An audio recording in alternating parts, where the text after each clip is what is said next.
சூரியன் கொடைய நீட்டி சுறாவளி நடைய காட்டி வீரமே எங்கும் விதக்க இங்கு வந்தானே.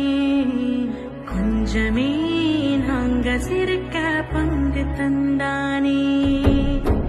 ஆகாச முகில கூட்ட